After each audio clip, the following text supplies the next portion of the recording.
Hello. Wherever you turn these days, marketers are trying to grab your attention long enough to make a lasting impression. And for good reason. You know, you could have the world's most amazing and useful product, but if you can't market it well, your dreams of success will never be realized.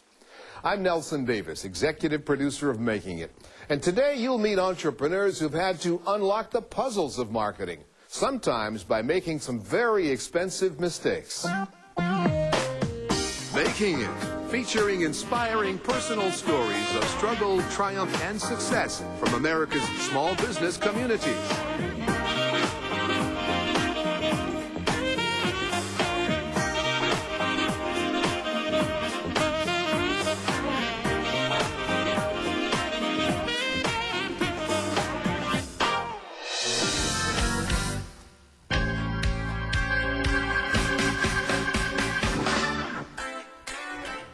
Welcome back to Making It. Marketing is integral to the success of a new business. Yet many entrepreneurs don't understand how to market well. In fact, a whopping 60% of all new business ventures fail because of ineffective marketing. Today, you're meeting entrepreneurs who've avoided that pitfall. They've developed creative marketing techniques to build their companies. Take Doug Lopez. Doug has been in construction all of his life. He spent 20 years working with window manufacturers and distributing their products. When the internet became a viable business tool, a manufacturer urged him to start a website. Well, Doug took that message even further. Instead of starting just a promotional website, he created a full-fledged business called 5's Windows. Doug wanted 5's Windows to offer one-stop window shopping for customers, architects, and contractors. It allows them to compare manufacturing pricing, window design variables, and order online all at the same time. This idea was crystal clear, but getting started couldn't have been murkier. Doug had to spend countless hours with software programmers to develop a system that could manage the complicated inventory and orders. And then he had to come up with hundreds of thousands of dollars to fund and promote his company. That's difficult in any business climate.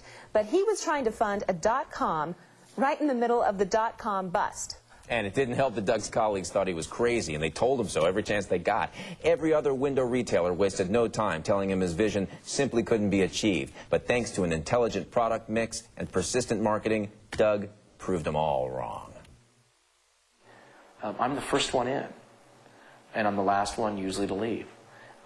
You cannot ask your people to work hard if you're not working hard yourself. You have to let them know that, you know, as a leader, you're there. And you're behind them. And I think that's something that's not done enough today. The boss wants to leave early. In my opinion, being self-employed, you have to work more than the next person. Doug Lopez is the founder and CEO of FirstWindows.com, a company that's revolutionizing the way windows are sold. Well, what 5's Windows does is we sell windows, quality vinyl windows and wood windows, on the internet. We're one of the only companies doing it. We have this proprietary software that allows us to do it. And so people can shop at home in their own house in their slippers and price their windows and save a lot of money. A novel idea.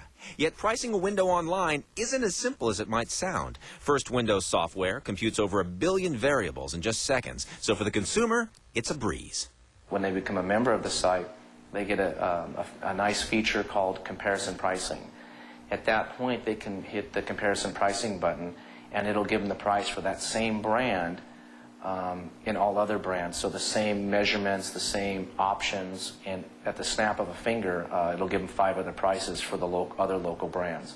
To develop the software, programmers were offered shares in lieu of a salary.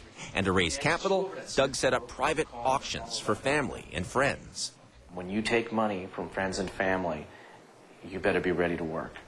You can't just walk away from it. You can't shut it off. They put their trust and their money behind me, and I have to make it go pay off. However, it would only take 4 months for 5's Windows to become profitable. 5's Windows is Doug. Our warehouse, in regards to the amount of business we do, is very small. We're efficient about moving material. 98% of it does not come to our warehouse. It gets drop shipped, which is unusual in the industry. Most distributors want to have it delivered to themselves and then take and deliver it to the customer. There's no sense in handling the material twice. We'd rather pay the manufacturer a fee and have it drop shipped than handle the material. So we moved thousands and thousands and thousands of pounds of material with never seeing it. When other retailers started losing business to Doug's company, they demanded that the window manufacturers shut him down. Well, I felt like somebody hit me in the stomach. I felt terrible. Here I had taken people's money.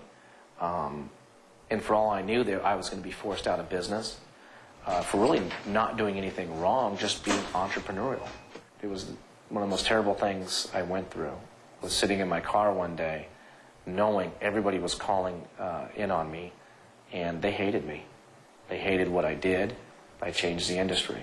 And First Windows continues to make changes to their software. In a marketing coup, the company's program was integrated into the architect's computer-assisted design software. The first thing a customer is going to see when he gets his plans from his architect, when he scrolls through his plans to get his window schedule, is us. It's the first time that a distributor is actually marketing himself on the plans. It says firstwindows.com. It gives the manufacturer's name, but it gives our phone number, and it gives the price that we can give you for that particular manufacturer. First Windows is gearing up to give away 800,000 pieces of architectural software valued at $500 a program. When you have, let's say, 800,000 pieces of software, each architect draws 4 to 5 plans a year.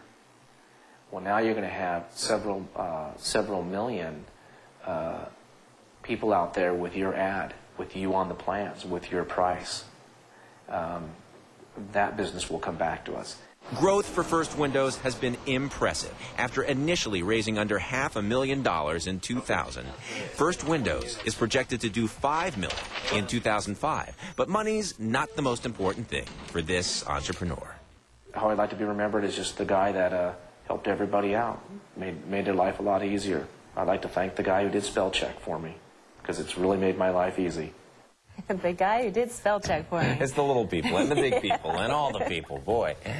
Doug plans to grow First Windows into other construction supply arenas. Ultimately, he'd like to supply 70% of the materials needed for construction, including lumber, carpeting, roofing, and piping.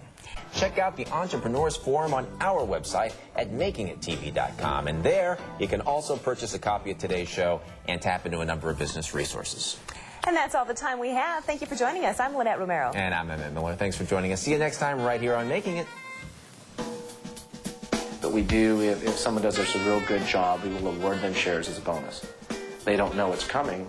It's just that, here you go, here's some shares, thank you, you performed well. But it's also important to have some shares if they have a vested interest on the company.